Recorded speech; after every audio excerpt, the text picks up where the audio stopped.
এক সময় গভীর জঙ্গলে এক শক্তিশালী বাঘ বাস করত। তার গর্জন শুনে জঙ্গল কাঁপত আর প্রাণীরা ভয়ে পালিয়ে যেত। এই বাঘটি নিজেকে সব থেকে বুদ্ধিমান ও শক্তিশালী মনে করত, কিন্তু সে খুব অহংকারী ছিল।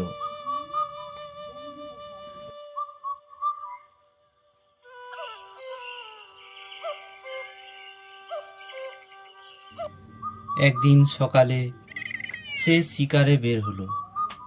অনেক খোঁজাখুঁজি করার পরও সে কিছুই পায়নি। সকাল থেকে খুঁজেও কিছু পেলাম না, যাই ওই জঙ্গলের দিকে। অবশেষে একটা ছোট্ট শিয়াল তার সামনে পড়ে গেল। বাঘটি ঝাঁপিয়ে পড়ার আগেই শিয়াল বলে উঠল, দয়া করে আমাকে খেয়ে ফেলো না, দয়া করে আমাকে খেয়ে ফেলো না, আমি তোমার জন্য কিছু ভালো করতে পারি। তুই এমন কি করতে পারিস যা আমি পারি না? বাঘমশাই, আমি বুদ্ধিতে খুব চতুর, তাই আমি তোমাকে এমন জায়গায় নিয়ে যেতে পারি যেখানে প্রচুর খাবার আছে। তুমি চাইলেই একসঙ্গে অনেক শিকার করতে পারবে।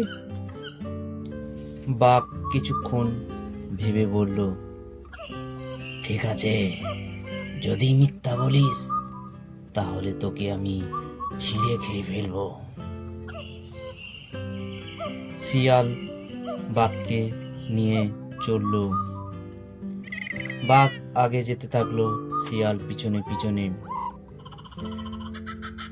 শিয়াল বাঘকে নিয়ে গেল এক খোলা মাঠে, যেখানে অনেক হরিণ ঘাস খাচ্ছিল।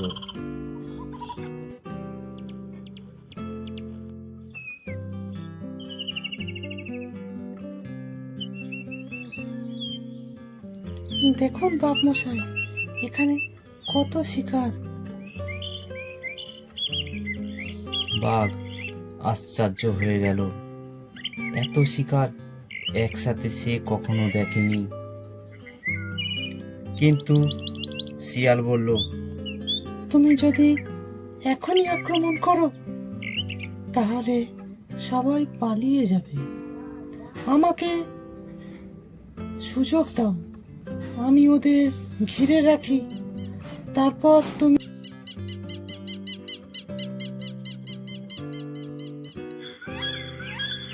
বাঘ রাজি হয়ে গেল। শিয়াল দূরে গিয়ে চিৎকার করে বলল, বাঁচাও, বাঁচাও, বাঘ আসছে। শিয়ালের চিৎকার শুনে সব হরিণ দৌড়ে পালিয়ে গেল। এদিকে বাঘ রাগে গর্জন করে উঠল। বাঘ শিয়ালের কাছে গিয়ে শিয়ালকে বলল, তুই এটা কি করলি? সব হরিণ পালিয়ে গেল এখান থেকে। তোমার অহংকার ভাঙার জন্য এটা করলাম। তুমি ভাবো তুমি বুদ্ধিমান, কিন্তু কেবল শক্তি থাকলেই কেউ সেরা হয় না। বুদ্ধি না থাকলে শক্তি অর্থহীন। বাঘ লজ্জিত হলো। সে বুঝলো অহংকার তাকে অন্ধ করে দিয়েছে। শিয়াল চলে গেল আর বাঘ একা দাঁড়িয়ে রইল, নিজের ভুল বোঝার চেষ্টা করল। নীতি কথা হলো, শুধু শক্তি থাকলে চলে না, বুদ্ধি ও ধৈর্য থাকার দরকার। অহংকার সর্বদা পতনের কারণ। ভিডিওটি দেখার জন্য সকলকে অসংখ্য ধন্যবাদ। এই রকম শিক্ষামূলক গল্প পাওয়ার জন্য চ্যানেলটিকে সাবস্ক্রাইব করে লাইক, কমেন্ট এবং শেয়ার করে দেবেন। ধন্যবাদ।